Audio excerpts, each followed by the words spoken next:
Hi, this is Daniel Boy for the Front Row.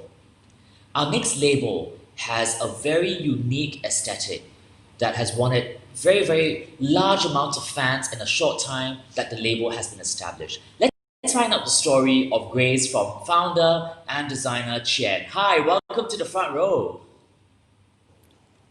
Hi. Hi, Daniel. What an, hi, what an incredible show. And can I just tell you how comfortable your clothes are? I I'm never gonna take this off. Thank Tell us you. the story. Tell us the story of your label. How did you start, and how much of this is your aesthetic, and how much of it was because of commercial constraints? Tell us. Spill the beans. Okay, Graye is a pretty new brand. I started it right after I graduated from NAFA 3 years ago. So I always feel that there's a huge potential to grow a menswear market in Singapore because due to the lack of people designing casual menswear in Singapore. So uh, from there, I started Graye and hoping to bridge this gap of casual menswear and unisex wear in Singapore.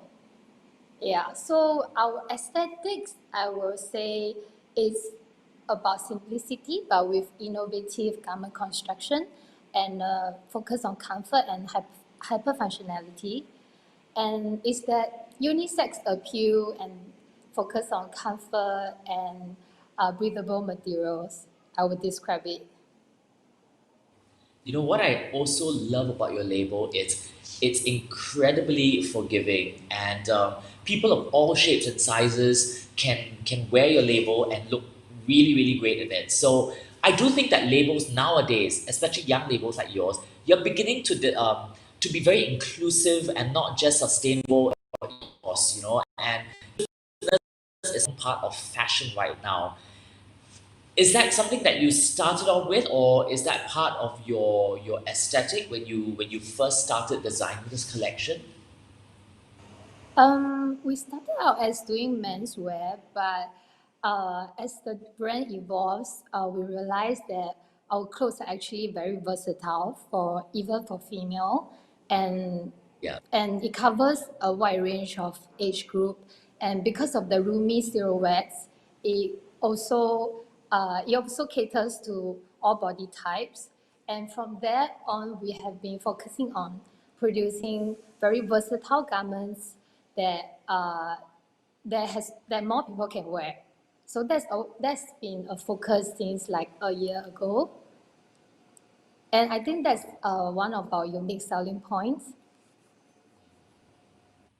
How many collections do you do a year, or is this do you embrace a seasonless model? We used to design two collections per year, the spring, summer, and the fall, winter. But more recently, we have shifted to do more like a seasonless, small drops. To also, it's our initiative to fight overconsumption. So we try to produce in smaller quantity and also to produce what is needed. So right now, Right. yes, it's seasonless for us. What are your thoughts on promoting fashion through social media now, which a lot of the younger brands are doing? For Grey, Grey is a brand that born online. So it is since the beginning we have been doing online presence and curating contents online. I feel social media is the most effective for us to communicate and engage our customers online. And since most of our customers are shopping online, uh, I feel that social media is where we communicate and tell our brand story. So moving forward, I think social media will still be a medium for us to share our stories. Was social media and the fact that you have such a strong online presence as well as an online retail presence, was that part of the reason why you did well during the lockdown? Because I hear a lot of stories, conflicting stories from designers who did really badly, and designers who did really well. And for designers that did really well, they were designers that had had the foresight to build a presence online, like Grace. So did that help you? How's the lockdown for you? Yes, I think we were very fortunate to still receive continuous support from our community.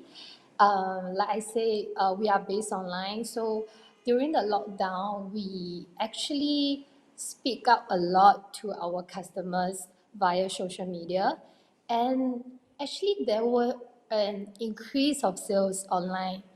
And because I feel that because people are shopping online at home, and then with our production of masks, that gained a bit of popularity, and it actually helped the sales a bit compared to pre-COVID. So I was really uh, relieved and really thankful for the opportunity. And we actually took this time to reflect and think what we can really change within the team to business practices to go and going forward to a more sustainable practice.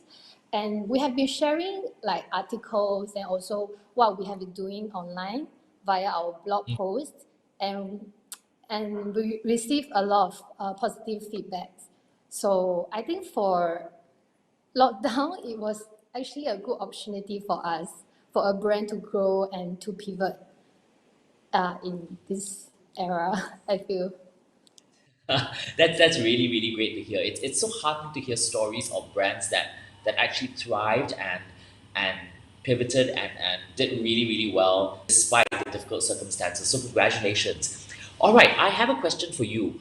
If someone is new to your brand and someone wants to try pieces, where can they try the pieces? Do they come to your showroom? How do they do that?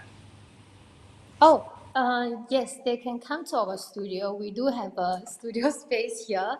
This is where we work, and then there's a small retail space where customers can come and try the pieces. And we also have some consignments, stockists at Orchard Tanks, and previously we were with Design Orchard, and right now we are with Lumin at the Central. Yeah, so yes, that's Okay, where, of course, I'm gonna put you in a online. We are always position. online. Yes, that's right. That was you predicted the question. How relevant do you think brick and mortar stores are moving into the future, or do you think people are going to be a lot more comfortable and a lot more used to buying your label online that is eventually going to take over brick and mortar stores? What are your thoughts on that? I feel that brick and mortar stores are still very important, especially for male customers. Most of the male customers will want an in-store experience. So, Because we of are course, partners. going online is the way to go, but I think there should be a certain balance, an online and offline experience that balance and support each other. That would be the ideal situation, I feel. Yeah. And I must say that your cuts, your drafting is absolutely spot on. It's razor because I didn't even fit the clothes. All I did was tell you my measurements. You predicted the size that I would wear, send it to me, and everything fit perfectly. So I think if I wanted to shop online, I would have really that confidence that I know that whatever I purchase is gonna fit me and it's gonna be suitable for me as well. Do you ship overseas? If someone is wants to order your stuff from another country outside of Singapore, do you ship overseas? Yes, we do ship internationally, and we do have some orders from Australia, from Taiwan, and Japan. Most of the Asian countries and US. Yeah. So any okay, I'm gonna try and get the scoop here, okay? Are you working on your next collection and can you tell us a little bit more about that? Yes, actually, there was some sneak peeks during the runway. There were some new pieces that we will be dropping soon, and they are inspired by the art of puzzle. You can see some clean lines running across the garments, but with hidden pockets here and there. It's minimal, but I like to play with those details. And the colors are generally more earthy tones that's in line with our brand aesthetics. And the silhouettes will be usually oversized, like what you've seen at the runway. So do expect like a more modular pieces. And because I'm still working on currently, I'm very into doing versatile and modular design details. So I think that will be the upcoming trends for us at Grey. Yeah, And when hopefully can you will like it. yeah, it looks fantastic. And what I really like about your brand philosophy is that because you are seasonless, I can buy pieces, I can collect pieces and pieces from 2, 3, 4 seasons back and pieces that are new can all go together and I can mix and match them in completely different ways. So I really like that versatility. All right. Looking into the future, what are your plans? I mean, Grey is a very young label, and you have already got such a strong following, such a strong aesthetic. Looking into the future, what are your plans? What are your aspirations for your brand? Moving forward, definitely I want to be creative, but design more responsibly at the same time. As we have been reflecting on this, and we are looking into working with more ethnical suppliers, and also we have been shifting from manual prototyping to more digital ways to reduce wastage, and also we try to educate ourselves within the team to to do what is right, and we want to be really transparent about what we are doing and communicate effectively with our customers. I think in the future, designers are not just designing, we need to think, and we need to be creative marketers ourselves as well, and be commercially minded in order to sell the products and to spread the brand culture. I will say, yeah. So it's being about truly ourselves and communicate honestly. I think that's the way to grow the brand. Well said, and that has served you really well because you have built up an incredible. I'm going to slip in one last question. I know that was supposed to be my last question, but you talked about digital prototyping, and I hear young, new, forward-thinking fashion labels and designers all talking about digital prototyping. Tell us a little bit please, about what is digital prototyping and how that can really, really help the process of a designer. Okay, so basically it's a 3D design software whereby you can design and do pattern drafting on it, and then you can stimulate and see how the clothes will look like on the virtual model. So it is effective because it reduces the amount of time you spend doing sampling. And because of the limited manpower in Singapore, we need to invest in a lot of time and effort to just produce a sample ourselves. So with the help of technology, it speeds up everything. And then I find it effective in communicating with suppliers as well. You can just share what you have done here, and then with everything listed clearly. And of course, it can't really replace an actual sample, but it definitely helps to to demonstrate how the feel, the drape of the garments. So yeah, it's great. It's great for designers, but it definitely takes time to master the skills, and yeah, we just need to have to spend a lot of time working on it and to get familiar with it. But I feel Right. that in the future, this is definitely the way to go. And I do think it really helps you cut down on costings as well, your costs, and Yes, yes, and it's really a very sustainable way of running the business because it cuts down on wastage. So yes, do you yes. think this the future, one of the future future business models of designers moving ahead, that everyone one day is going to be doing digital prototyping? I won't say that everyone will be doing it.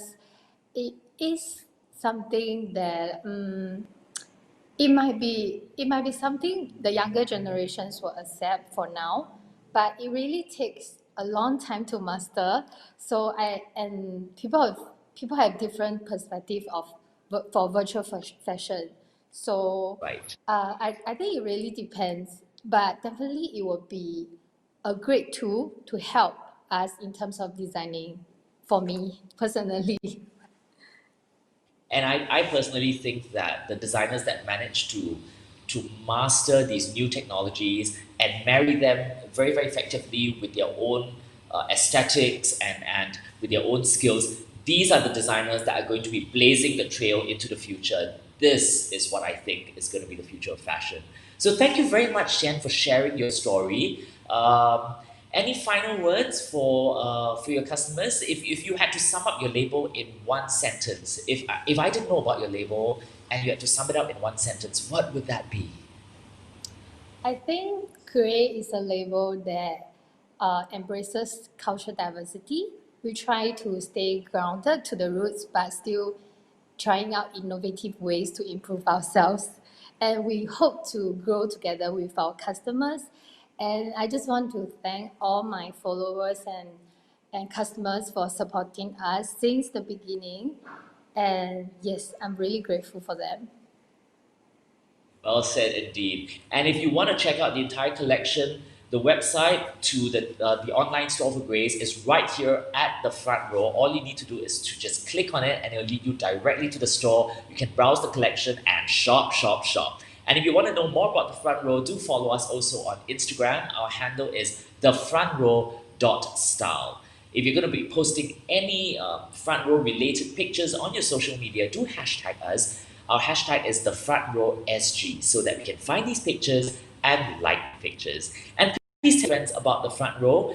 We are on the final day of what has been an absolutely amazing festival of wonderful, groundbreaking designers, talks, workshops. But that's not the end. After the front row ends, you can always come back to our website, go to the archives at the Runway Room, go to the archives at Coffee Shop Talk, and revisit all our programs. Rewatch the shows, re-listen to the talks, re-listen to the workshops. And don't forget to get to know all the designers as well. Keep checking in on them because they'll be doing drops regularly. A lot of our designers have embraced a seasonless model, so they'll be able to produce more exciting projects at anytime during the year. So please check on them regularly and remember to shop and support our Asian designers. My name is Daniel Boyd. Thank you for joining me here at the front row. See you at the next show.